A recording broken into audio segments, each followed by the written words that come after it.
If you're going to fight for freedom wherever there's trouble, the first battle is in your own mind. The newest installment of Skybound Image's Energon universe dropped last week, with Duke from Team Josh Williamson, Tom Reilly, and the unmatched Jordie Bellaire on colors. And it sets a pretty dramatic stage for the future of G.I. Joe and the Energon universe, and also where Duke himself is going as a character. I'm Dan Umpton, and this is the Doomcast.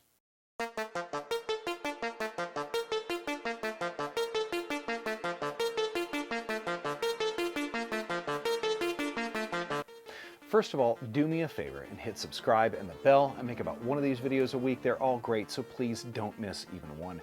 Thank you in advance.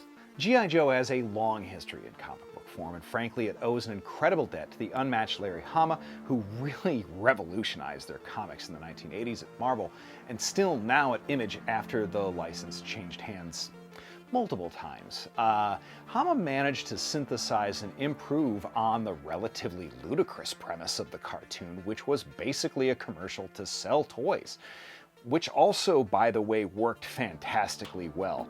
Hama managed to make these characters indelible and real beyond what the show itself did, and this iteration begins before G.I. Joe has kind of formed proper, and really links to the Transformers, which exists in the same universe. In this case, we're calling it the Energon universe. Conrad Duke Hauser has never taken a promotion beyond First Sergeant, but has an impeccable record. His friend and pilot, callsign Frosting, encounters Starscream in issue 2 of Transformers, an encounter that ended with Starscream gleefully murdering Duke's friend. The first issue has Hawk dubious of Duke's competency in the aftermath of his friend's death. While he asks Duke to take some time, Duke then storms out, vowing revenge on the giant robot and to get to the bottom of it. He ends up seeking out scientist Adele Burkhart, hiding in a group of conspiracy theorists. She had researched clean energy sources and describes, but doesn't specifically name, Energon. And she shows him some of the blueprints that she'd created that might, in future, be used as weapons.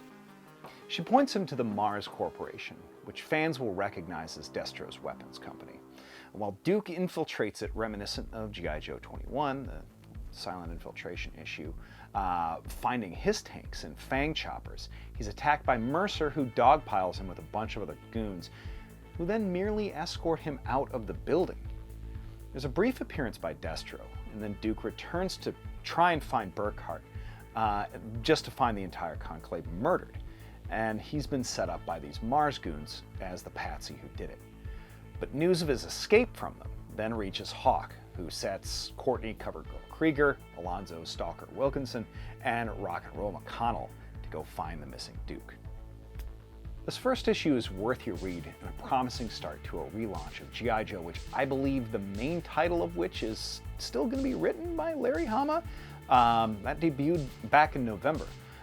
Williamson's work on this and what I expect from Cobra Commander is really nice, even if it's a departure from Williamson's DC work, which I'm most familiar with. Tom Reilly's art, coupled with Bellaire's color, gives the whole book kind of a throwback look with a little bit of a modern flair. So I'm really excited about it.